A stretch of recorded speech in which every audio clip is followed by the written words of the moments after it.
कुछ नए न्यूज़ में आपका बहुत बहुत स्वागत है। मैं हूं आपके साथ अबरारुल हक रहमान। घोसी उपचुनाव पर संजय निषाद ने जोरदार तरीके से अपने बयान को रखा है और दरअसल ये माना जा रहा है दर्शकों कि उनका ये बयान आपत्तिजनक विवादास्पद भी बताया जा रहा है। दरअसल उन्होंने ये कहा कि कई ऐसे पाकिस्तान के इलाके हैं देश में जहाँ पर पूरी तरीके से एक पार्टी को वोट मिला और उनका निशाना साफ तौर पर मुस्लिमों पर था।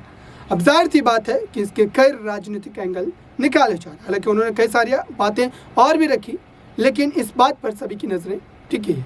आइए सुनाते हैं आपको संजय निषाद ने आखिरकार क्या सारे बयान दिए। होता और प्रत्याशी के चेहरे पर अगर है तो वो उनके ऊपर है, वो पार्टी और एनडीए के ऊपर नहीं आया जा सकता। अच्छा, इससे क्या दबाव बढ़ेगा एनडीए पे? क्योंकि एनडीए और इंडिया गठबंधन के बाद ये पहला उपचुनाव था, कोई भी पहला चुनाव था जिसमें हार हुई है एनडीए की। नहीं, ऐसा नहीं कह सकते हैं। आपने देखा कि हमने 3 चुनाव ऐसे भी इससे पहले जिता कर दिया है और बेहतर परिणाम दिया है और इससे कुछ नहीं देखा जा सकता। और केंद्र का चुनाव है और मोदी के चेहरे का, मोदी के काम का चुनाव है और हम लोग भारत की अस्मिता का चुनाव है और राष्ट्रवाद पर चुनाव है और दुनिया में एक पहचान बनाया है उसका चुनाव है और सबको गरीबों तक अनाज पहुँचाया, मकान दिया, इलाज दिया, उनको सम्मान दिया। कोई धर्म, कोई जाति, कोई वर्ग नहीं कह सकता कि हमारे कल्याण के लिए कोई कानून नहीं। हार की वजह क्या है? वो मैंने बता दिया पहले कि लोकल जो चुनाव होता है प्रत्याशी के चेहरे पर होता है और प्रत्याशी के चेहरे पर था, इसलिए मुझसे मतदान हुआ। मैं बता रहा हूँ, मैं अपनी बात कह सकता हूँ कि हमारे पास 43 गांव थे, 43, और 43 गांव में से 40 में जीता हूँ। 80% वोट मिला है। 3 जो गांव जीते हैं उसमें भारतीय जनता पार्टी के नेता के गलत बयानबाजी की वजह से हमारे निषाद समूह के वजह से। अब राजभर के बारे में राजभर भैया बताएंगे, क्योंकि हम अपनी बात बताते हैं। ऑन रिकॉर्ड हमने हमारे तरफ क्या है चुनाव, जितना हमने वोट दिलाया। हार की समीक्षा करेंगे, निश्चित रूप से हार की समीक्षा एनडीए करेगी, वो पार्टी करती रहती है कि क्यों किसके है। जनता, क्योंकि देखो जनता जनार्दन होती है, जनता के जनादेश सब लोग स्वीकार करते हैं और जनता के जो है भावनाओं के अनुरूप जो चलता वही सत्ता में, तो भावनाओं का ध्यान दिया जाएगा और निश्चित रूप से सरकार उस पर समीक्षा करेगी। जो प्रत्याशी उसको चुनने में भूल हो गई कुछ देखिए, काम करने वाले से कभी कभी गलती भी होती है, उसमें बहुत कुछ नहीं कहा जा सकता।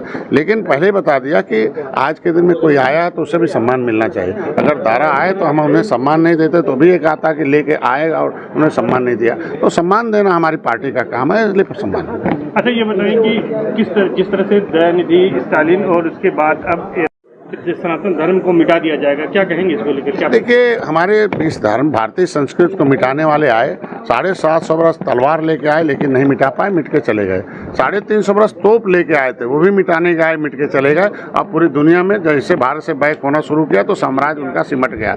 आज के भारतीय संस्कृत है, इसके खिलाफ जो बोलने वाले हैं वो समय आने पर मिट जाएंगे। भारत भारतीयों का, ये हमारी विरासत है और भारत कुछ विश्व गुरु था, फिर विश्व गुरु बनेगा। अर्थव्यवस्था में भारत 1 नंबर था, फिर बनेगा।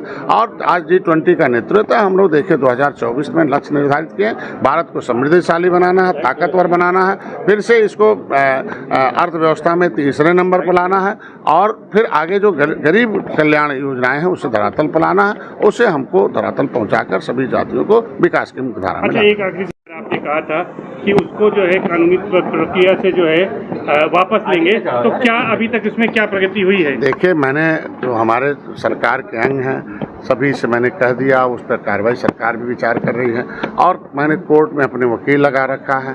और मीडिया भाई भारत के स्तंभ है, विधायिका है, कार्यपालिका, न्यायपालिका, न्यायपालिका में भी जाने की तैयारी है। एविडेंस हमारे पास है और हम अपील भी कर रहे हैं बार बार इस मुस्लिम समुदाय से कि भाई विवादित जगह पर इबादत करना गुनाह है। इसलिए जिस तरीके से आपने अयोध्या से मस्जिद हटा लिया, राम मंदिर को सहयोग करके बना रहे हैं, उसी तरीके से निषाद राज किले पर 20 करोड़ 38 लाख रुपए निषाद राज के ऑडिटोरियम उनके किले को संरक्षित करने की, और वो भगवान राम और निषाद राज के गले लगे 56 फुट की मूर्ति लगी है। उसी तरीके से मस्जिद हो सकता है कि मुस्लिम भाई अपने से स्वेच्छा से हटा लें, अपील बार बार कर रहे हैं, हट जाएगा। और प्रधानमंत्री जी के उस 56 फुट की मूर्ति को उद्घाटन के लिए जो बहुत 25 एकड़ में जो पार्क बना हुआ है और जंगल से मंगल है, पर्यटक स्थल घोषित है। भगवान राम ने रात्रि विश्राम किया था, यहीं निषाद राज ने गंगा पार कराया था और यहीं से एक पहचान हुआ था और रावण राज खत्म हुआ था, रामराज सुख का राज आया था।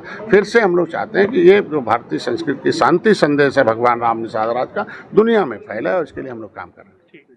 तो आपने सुना दर्शकों, अब इस बात का जवाब आप दीजिए, क्या 2024 से पहले ये एक माहौल बनाने की कोशिश की जा रही है?